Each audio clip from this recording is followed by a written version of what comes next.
মানে রয়ের কাজ ছিল সবগুলো অত নষ্ট করা যায় সমাজকে, এবং এখানেও রয়ের কিন্তু হাত ছিল।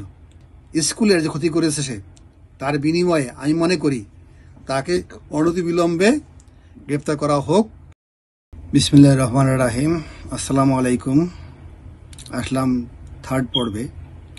আজকে 3রা মার্চ 2025 সালের সোমবার।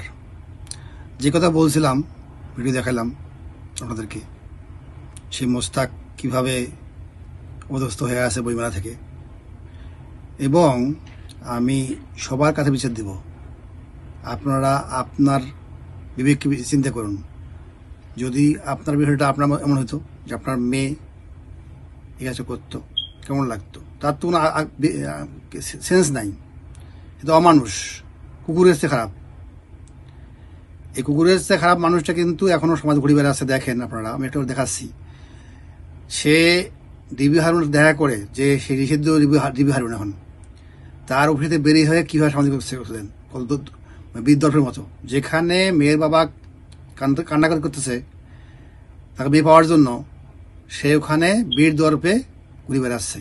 কিন্তু সমাজে কিন্তু এমন চিত্র, যারা ঘুষ খাবে, দুর্নীতি করবে, তা থাকবে হচ্ছে বড়, আর যারা ঘুষ দিবে বা ঘুষ ইয়া হবে, পানিফুল পাবে, তারা হচ্ছে ইয়া হবে না।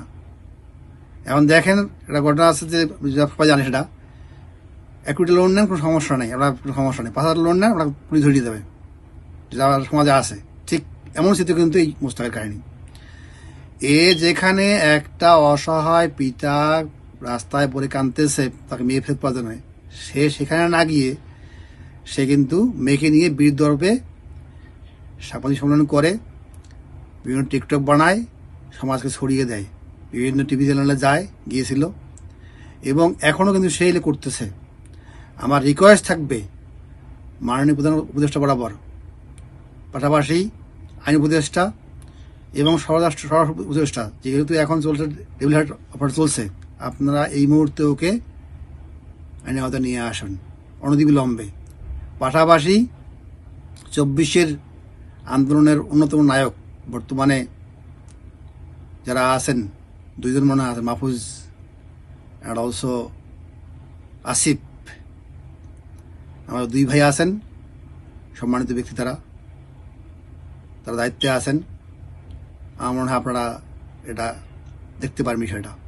অনতিবিলম্বে তাকে গ্রেপ্তার করা হোক।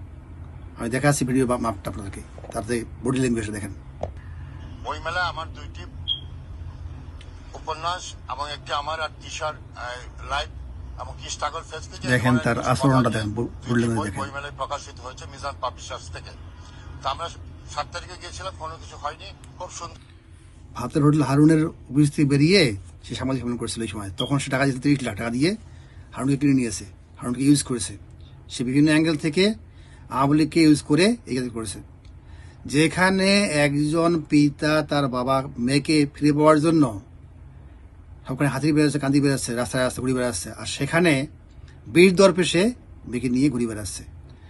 তখনকার আমরা তো আওয়ামী লীগ করে নাই, শুনিও শুনে নাই, কারণ রয়ের এজেন্ট ছিল, রয়ের কারণে করে নাই, রদা বলতো তাই হইতো। আমি একটা এক্সাম্পল বলি, আপনারা বুঝতে পারবেন। 2021-22 সালে করোনার পর মনে হয় আদনান হুজুরকে গুম করলো, এদিকে পরিমণিকে জেল থেকে উদ্ধার করলো। কার সময় কি সমস্যা হয়েছিল ওই সময়? যেখানে ওই সময় আদনান হুজুর ছিল একটু ইসলামী মাইন্ডের, তাকে কিন্তু আটকাইছিল, তা গুম করে ফেলবে, গুম করে না, সে পরে ছেড়ে দিয়েছে। আর এদিকে হচ্ছে পরিমণিকে তারা কিন্তু প্রমোট করলো। কাজ ছিল সবগুলো অত নষ্ট করা যায় সমাজকে, এবং এখানেও রয়ের কিন্তু হাত ছিল।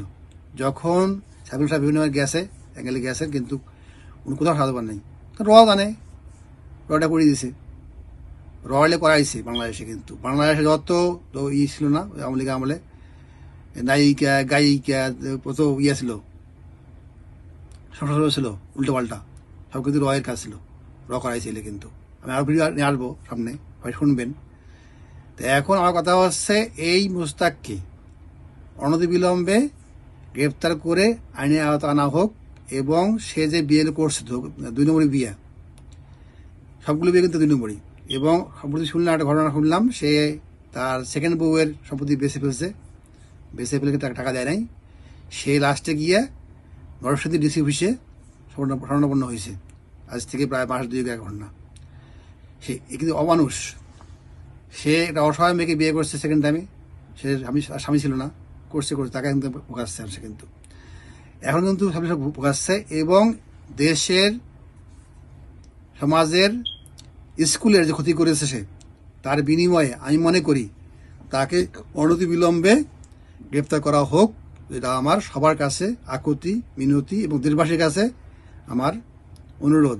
পাশাপাশি হচ্ছে যারা দেশ পরিচালনা আছেন এই মুহূর্তে, তাকে, আমি তোকে নাম বলেছি, সবার পদ বলেছি, তাকে অনতিবিলম্বে আইনের আওতা আনা হোক এবং সে যে বিচার বিভাগকে কিনে আইনে অবমাননা করেছে তাদের তার শাস্তি হওয়া উচিত। অনতিবিলম্বে আমরা দাবি জানাই, আমি দাবি জানাই বিশেষ করে, অনেকে বলছে, বলার জন্য বলছি আমি। এবং তার বাবার যে আকুতি মিনতি কান্নাকাটি আছে তাকে দূর করার জন্য আমার মনে হয় তাকে অনতিবিলম্বে আইনের আওতায় এনে শাস্তি প্রদান করা হোক। এই আমার কথা ছিল। আজকে রাখি, শেষ। খুদা হাফেজ। 3rd পর্ব শেষ। আগামীতে আসবে, অনেক কথা আছে, আরও আসবে, সবাই শুনবেন ইনশাআল্লাহ। আসসালামু আলাইকুম।